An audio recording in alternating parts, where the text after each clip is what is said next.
5 फरवरी 2025 को पाकिस्तान के बहावलपुर में हमास, जो एक आतंकी संगठन है, गाजा पट्टी में इजराइल के खिलाफ लड़ता है, उसके टॉप कमांडर देखे जाते हैं। बहावलपुर इसलिए भी महत्वपूर्ण है क्योंकि बहावलपुर में जैश ए मोहम्मद की यूनिट वहीं पर है। बहावलपुर के अंदर ही पाकिस्तान आर्मी की बहावलपुर कोर यूनिट है, जो राजस्थान से लगती हुई उसकी अंतरराष्ट्रीय सीमा पर वहां के रेंजर्स को सपोर्ट प्रोवाइड करती है।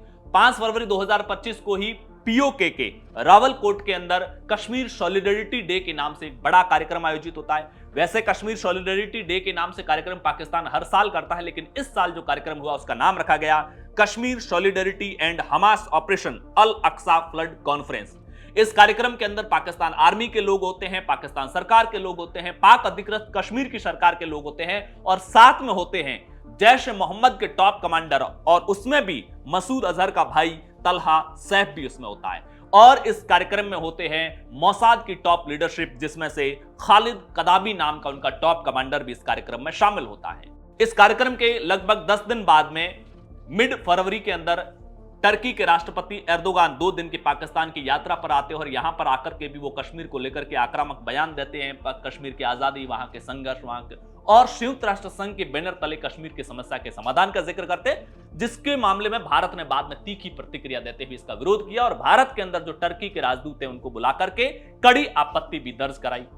इसी बीच 22 अप्रैल 2025 को जम्मू कश्मीर के पहलगाम में आतंकी हमला होता है, जिस हमले के बाद में भारत के प्रधानमंत्री नरेंद्र मोदी से लेकर के जो विदेश मंत्री और वित्त मंत्री अमेरिका की यात्रा पर थे वो भी वापस लौट जाते हैं। लेकिन पाकिस्तान के प्रधानमंत्री पहुंचते हैं सीधे 2 दिन की यात्रा पर टर्की, और इस पहलगाम अटैक के ठीक बाद टर्की जाकर के वो वहां के राष्ट्रपति एर्दोगान को कश्मीर के मसले पर पाकिस्तान को सहयोग और सपोर्ट देने के लिए धन्यवाद कहते हैं। ऐसे में सवाल उठता है कि क्या पहलगाम हमले के पीछे टर्की भी पाकिस्तान के साथ शामिल है? क्या पहलगाम हमले में अब जैश ए मोहम्मद और लश्कर ए तैयबा जैसे संगठनों के साथ साथ हमास नाम का जो आतंकी संगठन है, जो इतने दिन तक फलस्तीन और इजराइल की लड़ाई में उलझा हुआ था, वो अब भारत के लिए एक नए चैलेंज के तौर पर भारत के दरवाजे पर खड़ा है? इसी बात को समझने की कोशिश करेंगे। लेकिन इस कोशिश के बीच में 2 बड़े सवाल कि आखिर हमास पाकिस्तान से क्यों जुड़ रहा है? उसकी लड़ाई तो गाजा पट्टी को लेकर है। इस बात को समझने के लिए पिछले साल जो आपको याद होगा कि इजराइल पर हमास ने जब अचानक से हमला किया था और उसके बाद में इजराइल ने जो प्रतिक्रिया दी, उस प्रतिक्रिया का परिणाम यह रहा, जिस आक्रामकता के साथ इजराइल ने हमला किया, हमास की रीढ़ टूट चुकी है, हमास कमजोर पड़ चुका है। फिलहाल भले ही सीज फायर हो गया हो, लेकिन हमास ये जानता है कि इजराइल के सामने वो बहुत ज्यादा लंबा टिक नहीं पाएगा, भले ही टर्की उसको पर्दे के पीछे से कितना ही सपोर्ट दे। क्यों?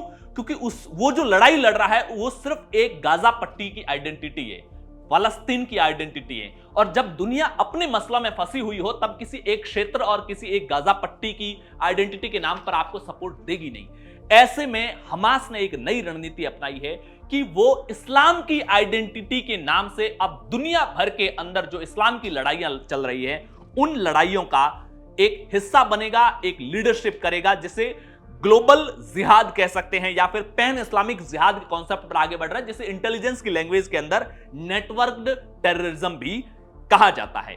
इसी सिलसिले में, इसी अपनी योजना की जो रणनीति है, इसी रणनीति के तहत वो भारत के जो साउथ एशियन कंट्रीज है इसके अंदर अपने पांव पसार रहा है। भारत के एक तरफ बांग्लादेश के अंदर जो पिछले साल तख्ता पलट हुआ, उसके बाद हमास ने बांग्लादेश के अंदर हिजबुत तहरीर नाम के एक संगठन है और इसके अलावा जमातुल मुजाहिदीन नाम का संगठन है, उनके साथ मिलकर के काम कर रहा है। पाकिस्तान में जैश ए मोहम्मद के साथ काम कर रहा है, और यह भी कहा जाता है कि इजराइल पर जब अटैक हुआ था तब जैश ए मोहम्मद ने भी अपने ट्रेंड जो जिहादी आतंकवादी थे उनको वहां पर भेजा था ताकि हमास का वहां पर सपोर्ट किया जा सके। उसके बाद में अब हमास वापस उनके यहां पर लीडरशिप संभाल रहा है, और मैंने 5 फरवरी के प्रकरण में किस तरह से हमास के लीडर यहां पर शामिल होते हैं और कश्मीर सॉलिडरिटी डे पर वो शामिल भाग लेते हैं, जैश के कमांडर भी उसमें होते हैं, पाकिस्तान सरकार और आर्मी के लोग तो होते ही होते हैं। और उस दिन पाकिस्तान के प्रधानमंत्री और राष्ट्रपति ने सार्वजनिक रूप से तीखे बयान भी दिए थे, कश्मीर को लेकर के उकसाने वाले और अलगाववादी बयान भी दिए थे। अब सवाल यह है कि टर्की, हमास, ये सब कश्मीर में क्यों इंटरेस्ट ले रहे हैं? इस कहानी को समझने के लिए आपको हमास की हिस्ट्री में जाना पड़ेगा। 1987 में जब हमास की स्थापना होती है, हमास HAMAS, जिसका पूरा नाम हरकत अल मुक़ावमह अल इस्लामिया है, जिसका हिंदी में अगर आप कहेंगे तो इस्लामिक प्रतिरोध आंदोलन, जो एक सुन्नी आतंकवादी संगठन है, उसकी जब स्थापना हुई थी तो शुरुआत में उसको सऊदी अरब, यूएई, बहरीन जैसे मिडिल ईस्ट के उन देशों का समर्थन हासिल था जो मुस्लिम वर्ल्ड के अपने आप को लीडर कहते हैं, आका कहते हैं। लेकिन 90 के दशक में जियो पॉलिटिक्स में कुछ ऐसे बदलाव आए, यूएसएसआर का जिस तरीके से यूएसएसआर कोलैप्स हुआ, उसके बाद में ये जो यूएई, सऊदी अरब, बहरीन जैसे देशों को, मिडिल ईस्ट के इन देशों को अमेरिका ने अपने पक्ष में लिया। अब जब अमेरिका ने इनको अपने पक्ष में लिया तो इन्होंने धीरे धीरे धीरे हमास का सपोर्ट खत्म कर दिया। एक इस्लामिक वर्ल्ड के अंदर इन देशों, जो इस्लामिक देश हैं, इनका लीडर कौन, इसमें एक वैक्यूम क्रिएट हुआ। इस वैक्यूम को भरने के लिए टर्की आगे आया। सबसे पहले टर्की से भी पहले ईरान आगे आया। ईरान ने इनको सपोर्ट दिया। अब देखिए, हमास सुन्नी इस्लामिक संगठन है लेकिन टर्की शिया है, लेकिन बावजूद इसके माफी चाहूंगा, ईरान शिया है।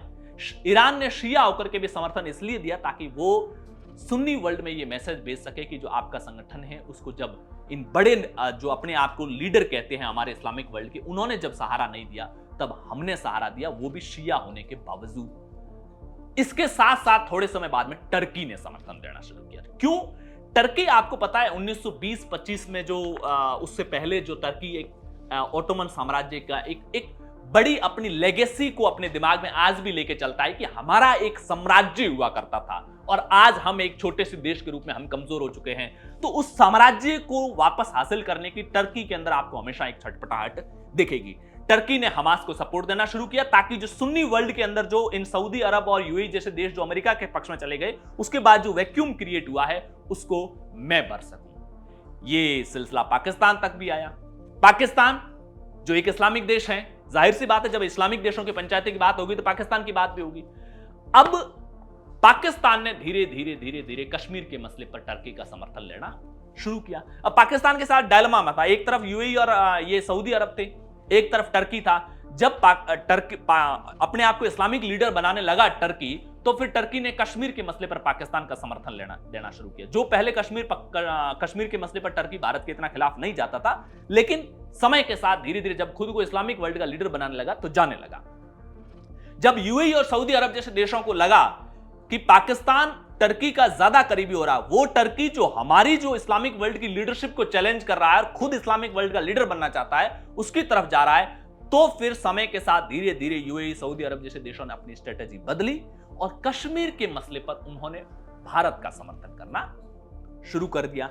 अब यहां से इसी के साथ साथ टर्की ने इसी दौर के अंदर इजिप्ट के अंदर जो मुस्लिम ब्रदरहुड नाम का एक संगठन था, वो भी सुन्नी संगठन था, उसका सपोर्ट करना शुरू किया, जिसका नाम अल इखवान अल मुस्लिमीन, जिसकी स्थापना 1928 में हसन अल बन्ना ने की थी, उसका सपोर्ट करना शुरू किया।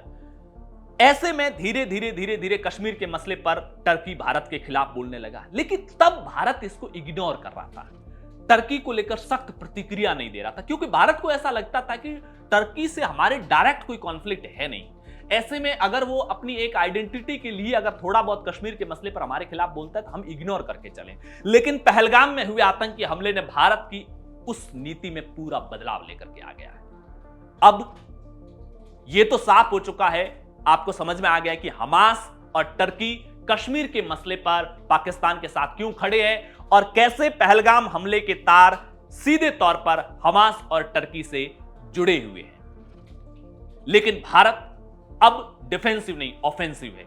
भारत को इसके काउंटर में क्या करना चाहिए? भारत ने अपनी इस पूरे काउंटर प्लान के तहत मेडिटेरियन अलायंस की प्लानिंग पर काम करना शुरू किया है। इसमें जो टर्की के चारों तरफ के देश हैं, जिसमें इजराइल, आर्मेनिया, ग्रीस, साइप्रस, इनके साथ भारत सिर्फ डिप्लोमेटिक रिलेशन तक ही सीमित नहीं रहेगा, वो सिक्योरिटी रिलेशन, रक्षा रिलेशंस संबंधों को आगे बढ़ाएगा, इंटेलिजेंस शेयरिंग के रिलेशंस को आगे बढ़ाएगा और इस लेवल तक उन देशों को सपोर्ट करेगा कि टर्की जो हमारे मामले में दखल देता है, हम उसके इर्द गिर्द इतनी डिस्टर्बेंस पैदा कर देंगे कि वो हमको डिस्टर्ब करना भूल जाएगा, वो अपनी डिस्टर्बेंस में ही उलझा रहेगा और उन्हीं समस्याओं को समाधान करता रहेगा। इसके अलावा एर्दोगान, जिनका राष्ट्रपति के तौर पर यह आखिरी कार्यकाल है, क्योंकि उनके संविधान के मुताबिक अब नए कार्यकाल में वो राष्ट्रपति नहीं बन पाएंगे, लेकिन यह तय है कि उनके जो उत्तराधिकारी हैं, जो वहां के रक्षा मंत्री हैं, वही उनके उत्तराधिकारी बनने वाले हैं। वो आप समझने की कोशिश कीजिए, वो एर्दोगान से भी खतरनाक होने वाले हैं, क्योंकि जो मौजूदा रक्षा मंत्री हैं वो इससे पहले MIT जो उनकी इंटेलिजेंस एजेंसी है उसमें रहे हुए हैं। तो जो इंटेलिजेंस के बैकग्राउंड वाला व्यक्ति जब किसी राष्ट्र का नेतृत्व करने लगता है तो उसका फोकस और उसकी कार्यशैली और वो कितना अग्रेसिवली अपने एजेंडा को लागू करता है इसको समझ सकते हैं। ऐसे में भारत को टर्की के अंदर चल रहे जो हिजमत मूवमेंट है, जिन्होंने 2016 के अंदर एक तरह से एर्दोगान की सत्ता का तख्ता पलट की पूरी कोशिश ही कर ली थी, लेकिन हालांकि वो आखिर में असफल रहा था और इसी के बाद में एर्दोगान ने बहुत अग्रेसिवली इस हिजमत मूवमेंट को पूरा क्रैकडाउन कर दिया था। भारत को उसे फिर से सपोर्ट करने की जरूरत है। भारत को जरूरत है कि टर्की के अंदर जितने भी पॉलिटिकल पावर है एंटी एर्दोगन, उन सब पॉलिटिकल पार्टीज को सपोर्ट किया जाए ताकि एर्दोगन को पावर में या तो वापस वो आ ना पाए, अगले चुनाव में वो चुनाव हारे, ताकि भारत के खिलाफ जो टर्की अग्रेसिवली पाकिस्तान को सपोर्ट कर रहा है उस धार में कुछ कमी लाई जा सके। लेकिन हां, ये तय है, पहलगाम हमले के बाद भारत की रणनीति में एक बदलाव स्पष्ट आ गया है कि अब हम डिफेंसिव नहीं, अब ऑफेंसिव। फिलहाल आज की इस पूरी कहानी का मेरा उद्देश्य सिर्फ इतना था, आपको ये समझाने का कि कैसे पहलगाम में हुआ आतंकी हमला हमारे लिए छोटा मोटा खतरा नहीं है, सिर्फ यह संकेत नहीं है कि हम जैश ए मोहम्मद, लश्कर ए तैयबा या पाकिस्तान से लड़ रहे हैं। अब एक खतरनाक आतंकवादी संगठन जो इजराइल से मुकाबला कर रहा है वो भी कश्मीर में इस पाकिस्तान के नापाक मंसूबों के पीछे खड़ा है। वो जैश ए मोहम्मद और लश्कर ए तैयबा जैसे संगठनों के पीछे खड़ा है, जो भारत के लिए एक बहुत बड़े चैलेंज के रूप में है। इसीलिए जरूरी है कि पहलगाम को इग्नोर नहीं किया जाए, पहलगाम पर शांति की कोशिशें नहीं हो। पहलगाम एक मौका है जब दुनिया हमारे साथ खड़ी है। गिने चुने टर्की जैसे एक दो देशों को अगर छोड़ दिया जाए तो दुनिया भर का समर्थन भारत को हासिल है। दुनिया अपनी पंचायतियों में फंसी हुई है।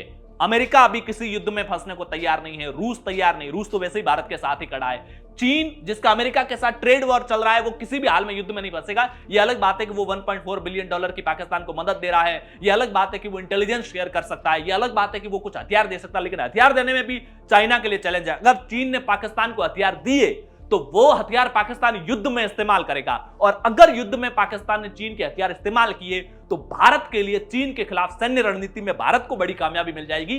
क्योंकि अगर भारत के खिलाफ हथियार इस्तेमाल हुए तो भारतीय आर्मी उस पर रिसर्च करेगी और यह समझेगी कि चाइना के हथियार कैसे काम करते हैं, कैसे चलते हैं, युद्ध क्षेत्र में उनकी ताकत क्या है, उनकी कौशल क्या है, रणनीति क्या है, ये सब चीजें भी है। लेकिन मेरा मकसद आपको ये समझाने की कोशिश थी कि पहलगाम में हुआ आतंकी हमला एक बहुत बड़ी ग्लोबल लेवल की साजिश है और भारत को इससे अलर्ट होने की जरूरत है।